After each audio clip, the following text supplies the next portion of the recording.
हमारे एक ही देश में कुल 10 करोड़ डायबिटीज के पेशेंट हैं। एक ही बिस्किट के पैकेट में 25 से 30 ग्राम शुगर मिलाई जाती है। रिसर्च में ये सामने आया है कि शुगर कोकेन से भी ज्यादा एडिक्टिव है। और दुख की बात तो ये है कि पेरेंट्स खुशी खुशी अपने बच्चों को ये पॉइजन चॉकलेट बिस्किट के रूप में रोज खिलाते हैं। इसीलिए हमारे देश को शुगर कैपिटल ऑफ वर्ल्ड कहा जाता है। शुगर आज हर एक सुपरमार्केट, किराना स्टॉल, मॉल पर आसानी से अवेलेबल है। और ये sugar biscuits, wafers, cold drinks, package foods, package items पर इन सब में भर भर कर डाली गई है। दोस्तों, ये एक बिस्किट का पैकेट है। आपने कभी ना कभी तो इस बिस्किट को खाया ही होगा और कई सारे लोग तो इस बिस्किट को कंज्यूम करना भी पसंद करते हो। ये एक 250 ग्राम्स का पैक है जिसमें कि कुल मिला के 250 ग्राम्स पर 75 ग्राम्स बस चीनी ही डाली गई है, ओनली शुगर। फिर बाद में ये एक उसी ब्रांड का बिस्किट है। को तो ये एक सॉल्टी बिस्किट है लेकिन इसमें भी शुगर प्रेजेंट है। इस पैकेट का कुल वेट 185.6 ग्राम्स है और इसमें भी दोस्तों कुल मिला के 16 ग्राम्स शुगर डाली गई है। यानी कि सॉल्टी बिस्किट्स तक में भी शुगर प्रेजेंट है।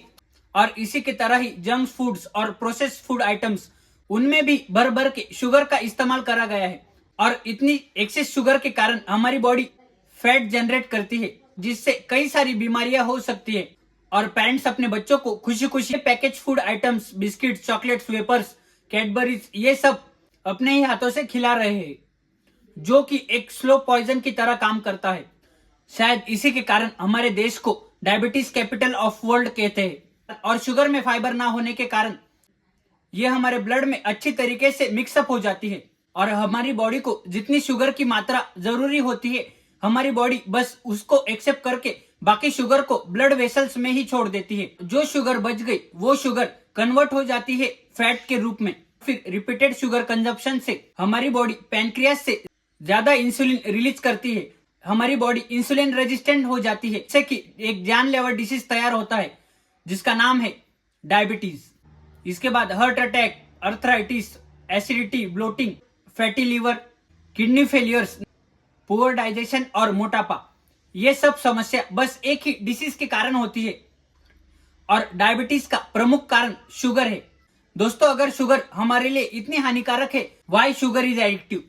दोस्तों, जैसे ही हम शुगर कंज्यूम करते हैं, इसके बाद हमारा ब्रेन डोपामिन रिलीज करता है, जो कि एक फील गुड हार्मोन है और जिसकी चर्चा हमने पहले भी कई वीडियोस में की है। और इसी डोपामिन एक्टिविटी के कारण हमारा ब्रेन और शुगर की डिमांड करता है, जिससे कि ज्यादा फील गुड हार्मोन्स निकल सके और इसी के कारण हम ज्यादा मीठा खाने लगते हैं। अगर हम एक्सेस शुगर रेगुलर बेसिस पर कंज्यूम करें तो हमारी बॉडी के सेंसिटिविटी कम हो जाती है और ज्यादा से ज्यादा डोपामाइन रिलीज करने के लिए शुगर की मांग करती है। शुगर खाने के बाद हमारी बॉडी में शुगर स्पाइक आता है, जिससे कि शुगर खाने के तुरंत बाद डोपामाइन रिलीज होता है और फिर उसके बाद हमारी बॉडी और शुगर की डिमांड करती है। इसी को शुगर स्पाइक कहते हैं। इसी शुगर स्पाइक और डोपामाइन के कारण शुगर इतने एडिक्टिव है। ग्लूकोज और इंसुलिन को समझ लेते हैं, जिससे कि हमें शुगर को समझने में आसानी होगी। दोस्तों, ग्लूकोज हमारी बॉडी में एक फ्यूल की तरह काम करता है। ग्लूकोज एक नेचुरल शुगर होती है जो कि पहले से ही हमारी बॉडी में प्रेजेंट होती है। और ग्लूकोज हमें चावल, रोटी, फ्रूट से मिलता है और ग्लूकोज हमारी बॉडी को एनर्जी प्रोवाइड करने का काम करता है। और दोस्तों, इंसुलिन एक की तरह काम करता है, जो कि इंसुलिन एक हार्मोन है और वो पैनक्रियास से बनता है, क्योंकि वो ग्लूकोज को सेल्स के अंदर ट्रांसफर करने का काम करती है।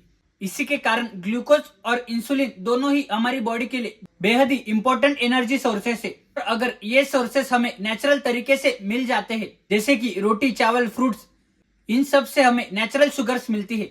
इसी के कारण हमारी बॉडी को एक्सेस शुगर खाने की जरूरत नहीं पड़नी चाहिए। लेकिन हम इंसान इसका उल्टा करते हैं, नेचुरल शुगर कम खाते हैं और रिफाइंड शुगर ज्यादा। इसी के कारण डायबिटीज के खतरे बढ़ जाते हैं। खतरों से बच सकते हैं अगर हमने ग्लाइसेमिक इंडेक्स को समझ लिया। क्या होता है ग्लाइसेमिक इंडेक्स, ये समझते हैं। ग्लाइसेमिक इंडेक्स वो इंडेक्स है जो कि कैलकुलेट करता है कौन से खाने से हमारी बॉडी में शुगर की लेवल्स बढ़ती है और कौन से खाने से शुगर स्पाइक हम अवॉइड कर सकते हैं। सबसे पहले तो हाई ग्लाइसेमिक इंडेक्स फूड्स कौन कौन से हैं ये समझते हैं। White rice, idli, dosa, potatoes, biscuits, processed foods, bread, sugar, jaggery, इन सब फूड आइटम्स में ग्लाइसेमिक इंडेक्स सबसे ज्यादा होता है, जो कि 70 से 80 तक होता है, और जिससे हमारी बॉडी में शुगर स्पाइक हो सकती है। दोस्तों, इसके बाद मीडियम ग्लाइसेमिक इंडेक्स वाले फूड समझते हैं। गेहूं की रोटी, ब्राउन राइस, कॉर्न, उपमा, पोहा, राइस, ये सारे फूड्स आते हैं और जो कि मीडियम फ्लेम पर हमारा शुगर स्पाइक करते हैं। और इसके बाद लो ग्लाइसेमिक इंडेक्स वाले फूड्स, जो कि हमारी बॉडी में नेचुरल शुगर के लेवल्स मेंटेन करके रखते हैं और जिससे डायबिटीज के खतरे टल सकते हैं, जैसे कि jowar, bajra, ragi, buttermilk, curd, oats, rajma, nuts, fruits. ये सब food items low glycemic index का कारण है और ये फूड आइटम्स हमारी बॉडी में नेचुरल शुगर लेवल कंट्रोल करते हैं। कंज्यूम करे तो वो डायबिटीज कंट्रोल तक कर सकता है और भविष्य में डायबिटीज के खतरे से बच सकता है। बस रिफाइंड शुगर और प्रोसेस्ड फूड आइटम से बचना होगा और ये लो ग्लाइसेमिक इंडेक्स वाले फूड्स को कंज्यूम करना होगा। इससे डायबिटीज जैसी गंभीर बीमारी भी कंट्रोल में आ सकती है। उम्मीद करता हूँ दोस्तों कि ये वीडियो इंफॉर्मेटिव लगा होगा और अगर वीडियो पसंद आया होगा तो लाइक एंड सब्सक्राइब जरूर करें। मिलते हैं अगले किसी वीडियो में, तब तक के लिए जय हिंद।